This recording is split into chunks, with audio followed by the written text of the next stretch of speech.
Silencio en el salón grado 13. Se encuentra como una broma utilizada por los mismos maestros para imponer miedo hacia los estudiantes.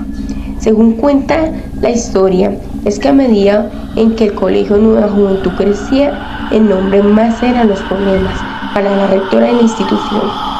Tenía más estudiantes, tenía más llamadas y una agenda más llena que ni siquiera el tiempo en su casa le bastaba. Poco a poco se vio atormentada por las obligaciones que destruyó lentamente su matrimonio. Sus hijos, aunque eran estudiantes de la institución, eran quienes más permanecían en problemas. Un día lunes, cuando iniciaba la jornada escolar, la profesora de español, quien era la encargada de abrir el colegio, notó que las cerraduras no estaban aseguradas. Todo estaba en silencio. Un olor a muerte llenaba todo el colegio. Ella, asustada, entró al salón sin prestarle mucha atención al olor, pero sí preguntaba por un posible robo. Pasó por los salones de los niños pequeños y todo estaba normal. Se dirigió al salón de informática, pero todos los equipos de computador estaban intactos. Llamó a la policía y se dirigió a los salones de bachilleratos, pero aún todo seguía igual, excepto el olor a muerte. Cada vez era más intenso. La profesora empezó a revisar los salones a primaria, iniciando por el 5 grado. Lo único extraño que notó fue un papel en el suelo, pero quizás fue dejando ahí el viernes antes de salir. Siguió con el salón 4, pero todo estaba bien. Al salón notó al lado izquierdo suyo estaba la puerta abierta del salón de educación física, donde se guardan los balones y además elementos para hacer deporte. Se dirigió lentamente. Asomó primero su cabeza para detallar si había alguien ahí, pero lo único que notó fue que estaba totalmente desorganizado. La profesora, sin pensarlo dos veces, dibujó que fue un robo. Volvió a llamar a la policía para informar el robo. Ya un poco más tranquila, se dirigió en el salón tercero, pero aún el olor a muerte seguía, pero era más intenso. A esto se le agregaba un frío que le penetraba los huesos, y cuando se acercó a la puerta asomó su cabeza y al ver a la directora sentada en un pupitre lleno de sangre, viendo a sus hijos colgados de las vigas del techo, la profesora empezó a gritar desesperadamente. La policía llegó a la institución y inspeccionó cada uno de los salones, encontrando el papel en el que del grado 5, el cual decía: no puedo más, este colegio siempre fue mi sueño, así como tener mi familia, pero la vida no funcionó así. No es posible tener todo lo que sueñas, porque una te la quita la otra. El estar pendiente del colegio me quitó mi matrimonio y con esto mis hijos, ya que se fueron alejando de mí, al punto de que cada uno de ellos me golpeaba por el simple hecho de no tener tiempo. Por eso hago esto, por eso culpo al colegio, por eso les entrego a mis hijos y me entrego a mí, para que mis sueños se queden en mi sueño. Desde ese entonces, en las afueras del Colegio Nueva Juventud, se puede apreciar la presencia de la directora y sus hijos. Quizás llorando les suplica que no les hagan daño, y en el fondo el llanto de la directora. Incluso dentro de las horas estudiantiles, algunos estudiantes han afirmado ver a la directora sentada en el salón del tercero grado, viendo a unas extrañas figuras que colgaban del techo. En un colegio de monjas de Bogotá me encontraba prestando servicio social. Un día muy soleado, estaba en una zona del colegio que era llena de pasto y flores. De repente se me acercó una niña muy pequeña, de 6 o 7 años, que nunca vi en el tiempo que llevaba prestando servicio social. Ella me pregunta que si me gustaría jugar con ella, a lo que yo le respondo que sí. Cuando le digo que sí, ella me toma la mano y me dice: ven, vamos. De repente empiezo a sentir un escalofrío muy feo por todo mi cuerpo. Temblaba. Hasta pensé que me iba a desmayar. Cuando empecé a tener estos síntomas, empecé a sentir que mis ojos se me cerraban y veía cada vez más borroso. Hasta vi la cara de la niña como un demonio. Y en ese instante escuché que ella me decía que no me dejaría en paz desde ese momento. Era horrible. En ese momento solo tenía pensamientos de miedo. Gritaba y gritaba, pero nadie me escuchaba, hasta que llegué al punto donde me quedé profunda. Desperté en orientación donde estaban haciendo todo lo posible para que yo reaccionara. Cuando despierto empiezo a gritar que me ayudaran, que esa niña no me iba a dejar en paz ese día. Los que estaban conmigo en orientación me dijeron que solo era un simple desmayo, que me tranquilizara, que nada me iba a pasar, y murmuraban que yo estaba loca. Ese día quedó así. Yo me fui para mi casa muy asustada, angustiada y con muchas ganas de no volver a esa institución. Pero tenía que hacer mi esfuerzo, ya que me faltaba muy poco para terminar. Después de una semana de no haber ido, decidí volver. El día que volví, me dijeron que tenía que ayudar a organizar una biblioteca que hace unos meses habían dejado a un lado, y que ese trabajo lo iba a hacer con la compañía de una monja que sabía el orden de cada espacio para los libros. Llego a donde estaba ubicada la biblioteca y había muchos libros tirados en el piso.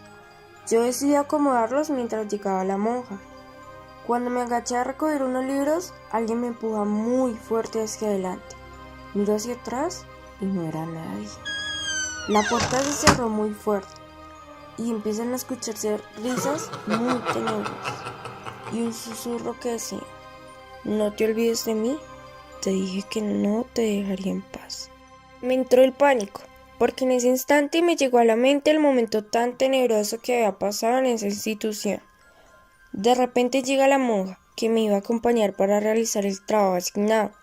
Empezamos a hablar, yo decido contarle lo que me sucedió y ella dice lo siguiente: "¿Tú también haces parte del club de ella?". A lo que yo le respondo que no entendía lo que ella me preguntaba.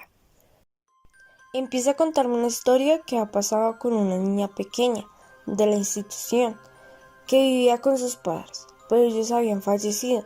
Se quedó viviendo con la abuelita, que era muy religiosa, y con un tío que le gustaban todas las cosas diabólicas.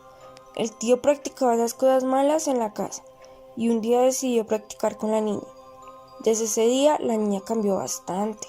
Su mirada era una persona muy mala, sus pensamientos parecían de una suicida.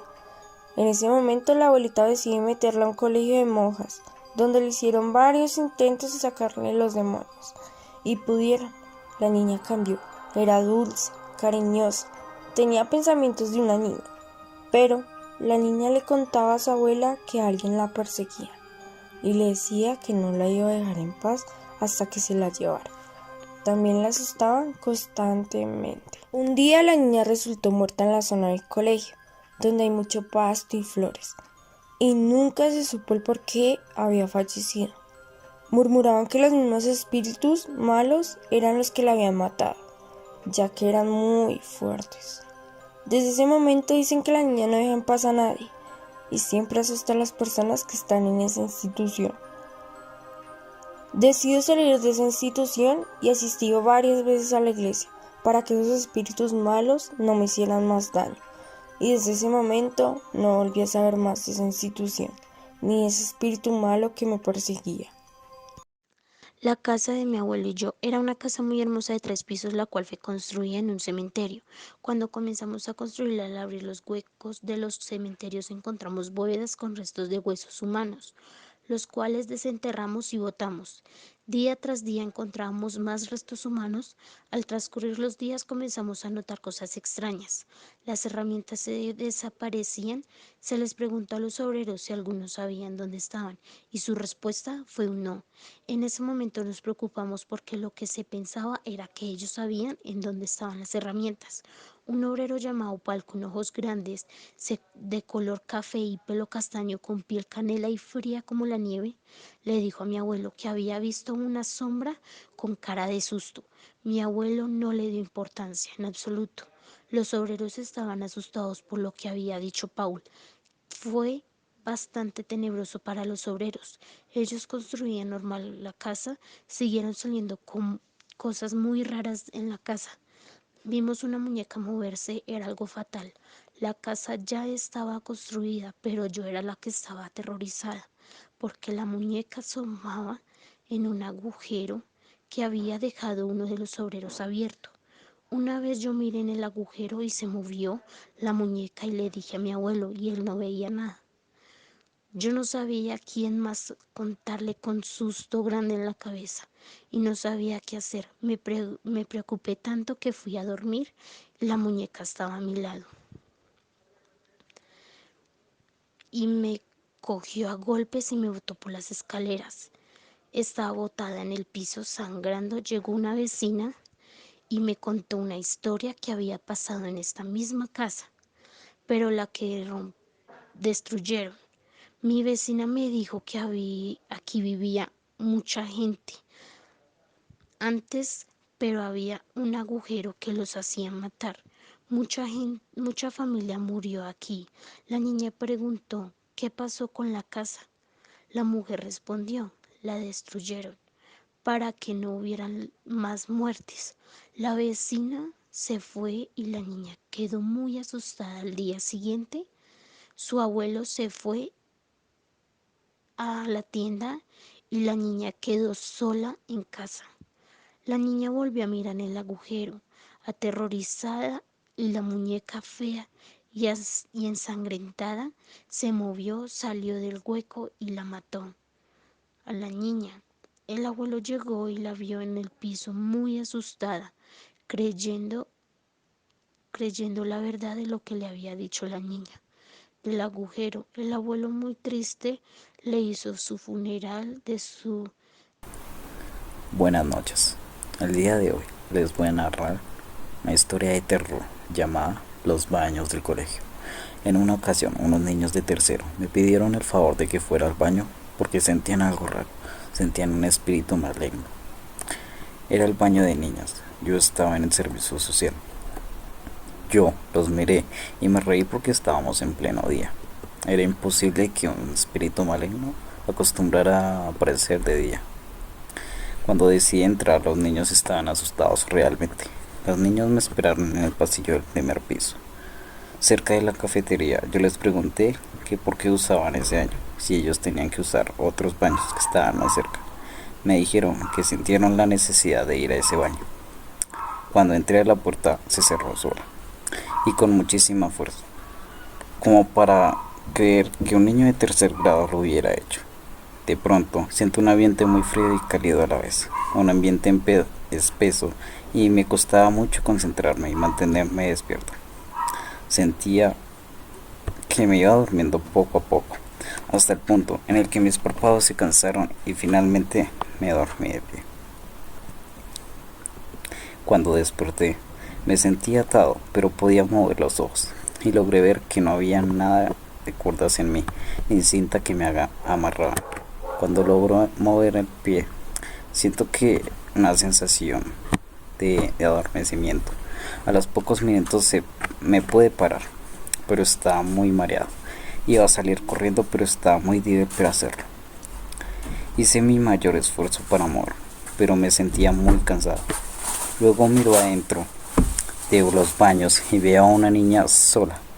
Se podía distinguir la silueta. Mis ojos no se adaptaban a la luz del baño. De la nada, el bombillo empieza a parpadear y cuando volteo a mirar a la niña ya no estaba. De tanto temblar me caí. Me arrastré con ayuda de los brazos hasta llegar a la puerta. Cuando estaba a punto de abrir la puerta, me di cuenta que era de noche y que casi todos se habían ido. Y vi que él tenía candado. De la nada, siento algo en la espalda. Era la niña. Estaba bailando algo morado. Tenía ojos demacrados, semiblancos. Después sentí tanto asco que vomité. Aún desmayado, sentía la asquerosa sensación de esa espantosa bestia. Cuando desperté, sentía un bicho entre mis intestinos que corría para todos lados. Se sintió que podía recorrer todo mi cuerpo, cuan veces quisiera, sin limitación alguna. Entró a mis pensamientos todo lo que pensaba. logré tomar un poco de valentía y me moví bruscamente. Sentí que algo de mí se agarraba, y entre más fuertes que apretaba, más rápido me moví. Cuando sintió una voz relajadora y consoladora que me calmó, pero de cierta forma pensaba que era un truco de esa bestia. Tomé conciencia y ya no le tenía tanto asco, pero miré y estaba destrozado y decapitado. Pero sentía que era un sueño y me despertaba y veía lo que soñé. Así pasaron los días, horas, meses y nadie entraba ese año para ayudarme. Desperté en el hospital desnutrido y agotado físicamente y mentalmente. Después de eso, veo a la niña. Me sigue a todos lados, a veces siento su presencia cerca y empiezo a temblar. Todos los días lloro porque trato de olvidar, pero no puedo, y cada día me aparecen cicatrices que demuestran que lo que viví es cierto. Muchísimas gracias por su atención. En un colegio bastante grande, con varios patios y varios salones, un día en las horas de la tarde se encuentra un grupo de jóvenes en uno de los muchos salones que había. Aquellos jóvenes estaban ahí por un castigo. El castigo era que tenían que limpiar aquel salón.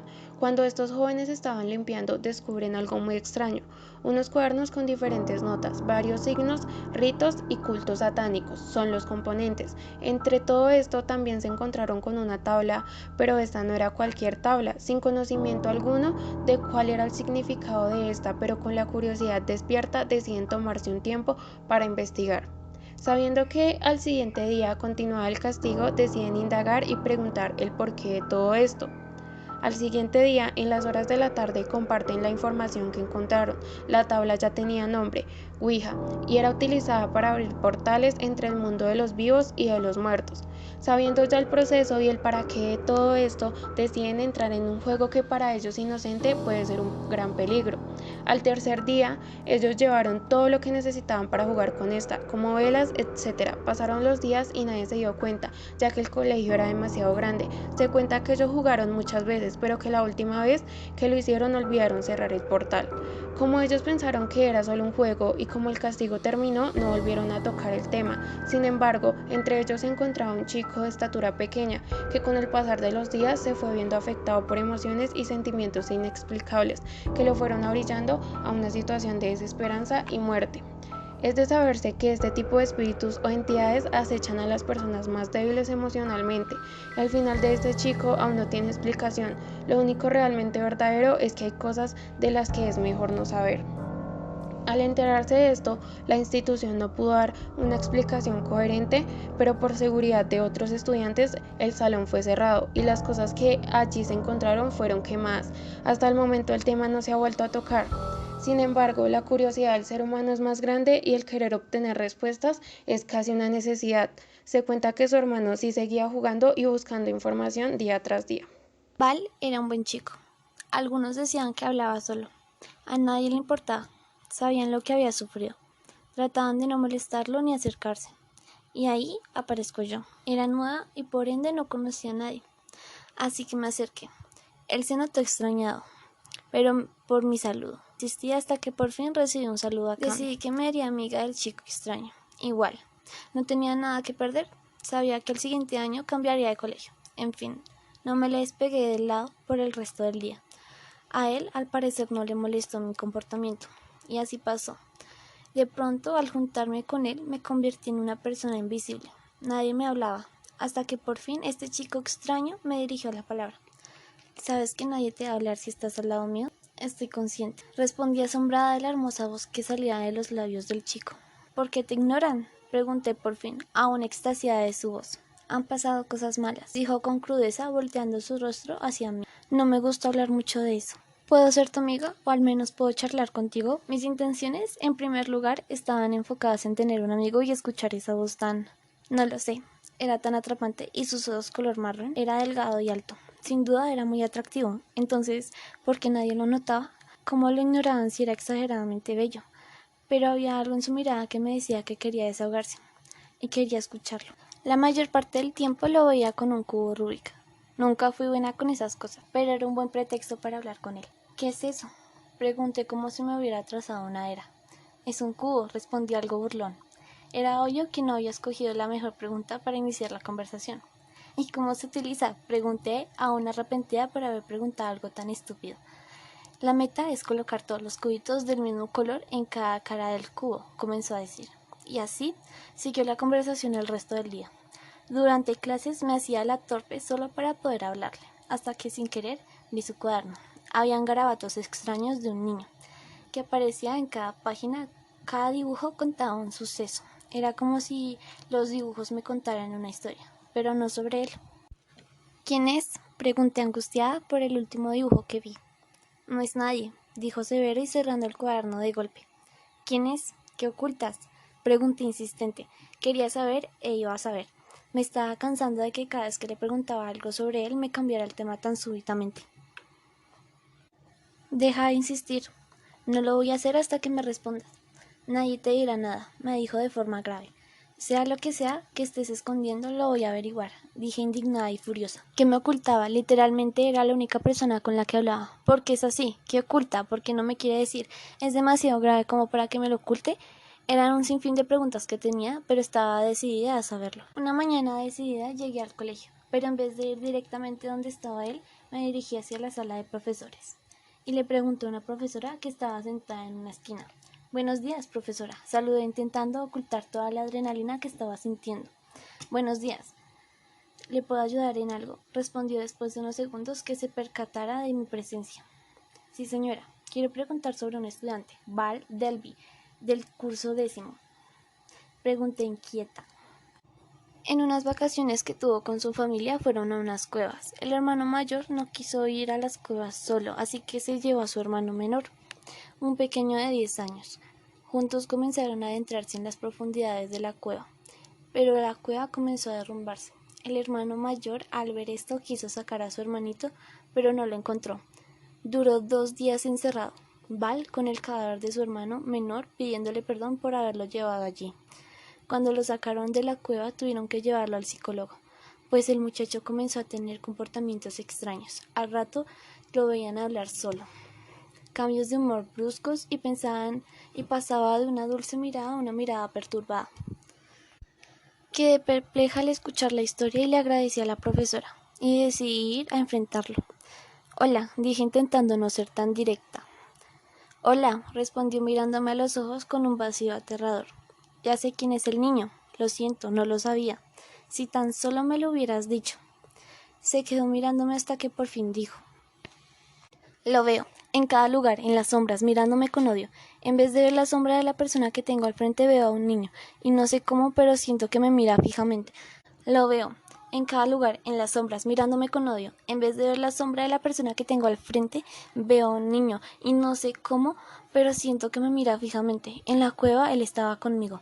¿Sabes? Pasé 2 días hablando con el cadáver de mi hermano creyendo que estaba vivo, pero por alguna razón sentía que él me estaba viendo. La primera vez que lo vi en las sombras no pude dejar de sentir la sensación de que él me estaba observando, pero desde que comencé a hablar contigo la sombra ya no me incomoda tanto. Ayúdame a deshacerme de la sombra. Lo que veo ya no es mi hermano. En eso, él mira al piso y queda paralizado.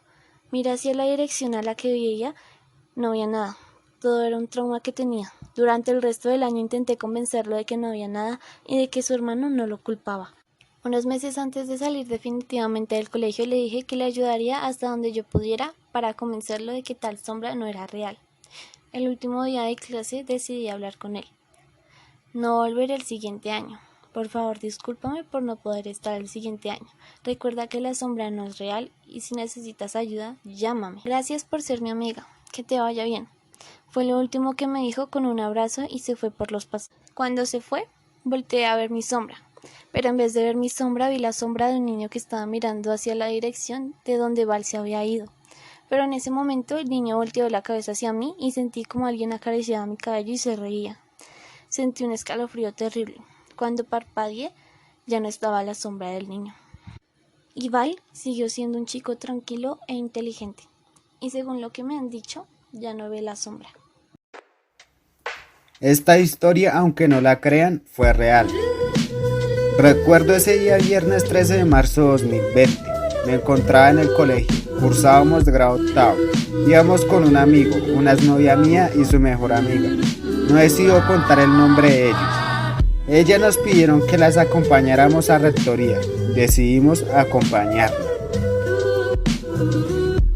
Ellas subieron a la secretaría. Yo decidí quedarme abajo esperándolas, mientras mi amigo iba al baño. Al momento de quedarme solo sentía una presencia que me miraba desde la parte de las graderías. No dije nada, guardé silencio por un tiempo, esperé a que a mi amigo llegara. Le iba a contar lo que sentía, pero él se me adelanta y me dice: alguien me gritó en el baño. En ese momento quedé impactado, ya que nos habían asustado a los dos prácticamente al mismo tiempo.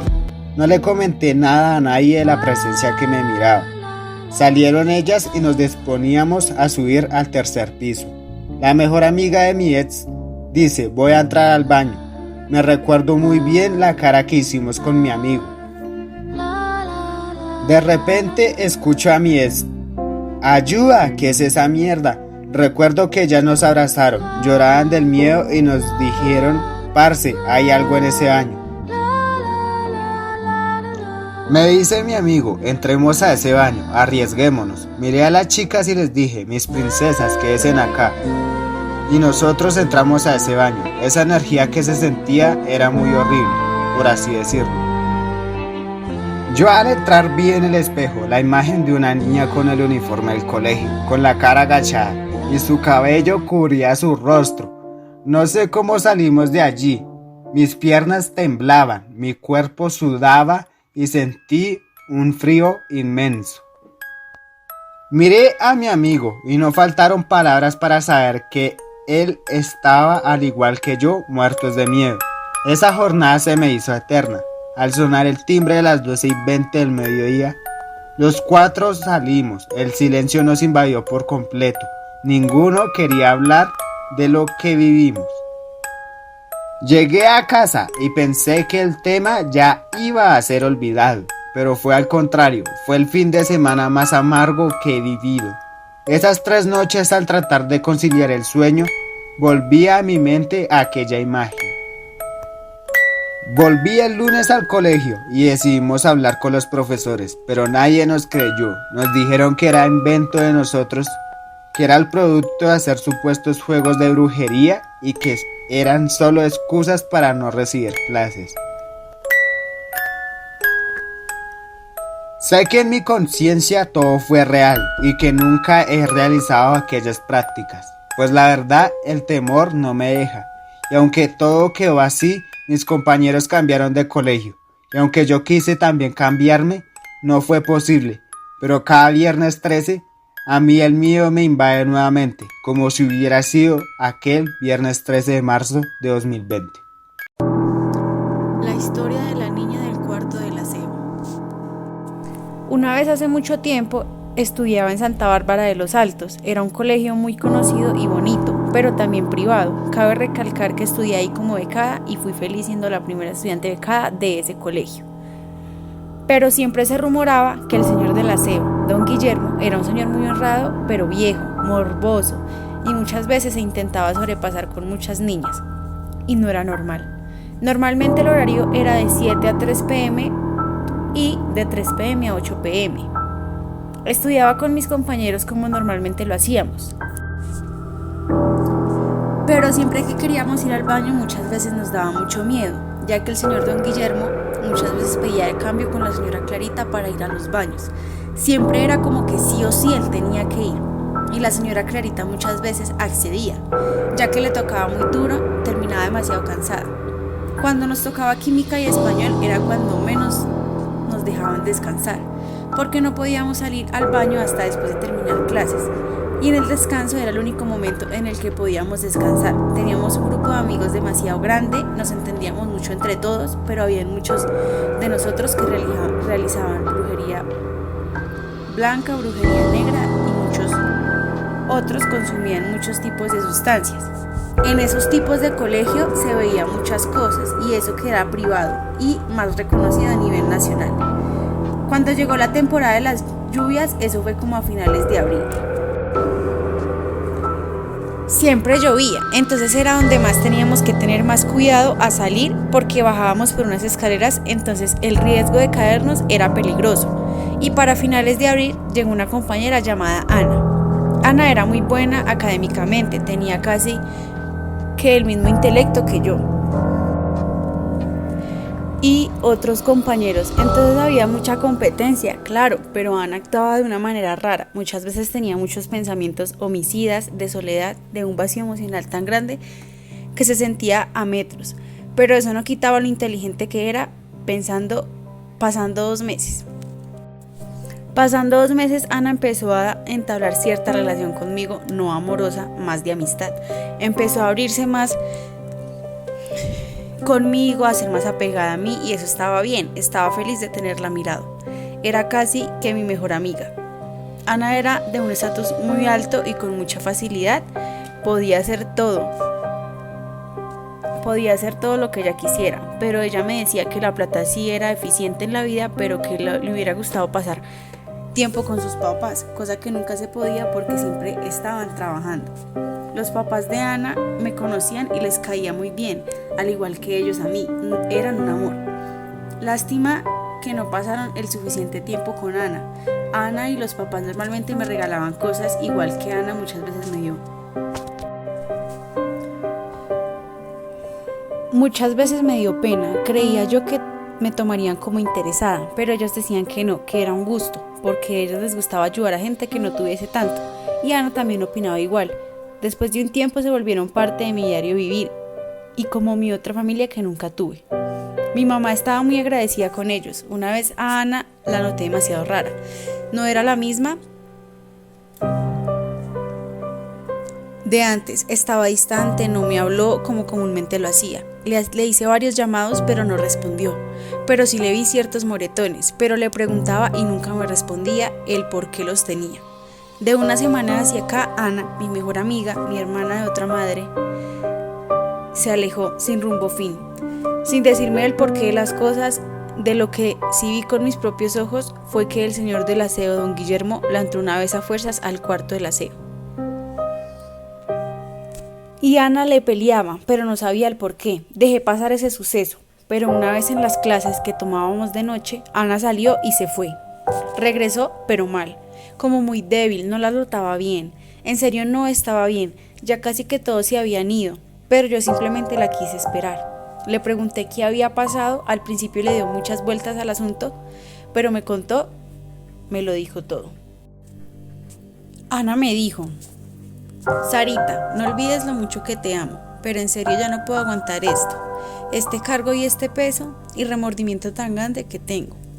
El señor Guillermo ha abusado varias veces de mí, ha manipulado con publicar unas fotos íntimas que en algún momento le envié a él por un perfil falso, por el cual él me escribió, y con tanto acoso no pude más y tuve que acceder al sí o sí. Una vez me le negué, pero no pude hacer nada, abusó y me violó sexualmente muchas veces. Perdón si no te conté, pero hablé con mis papás que abusaron y violaron sexualmente de mí y me tacharon de mentirosa y me dijeron que lo que hacía para llamar la atención.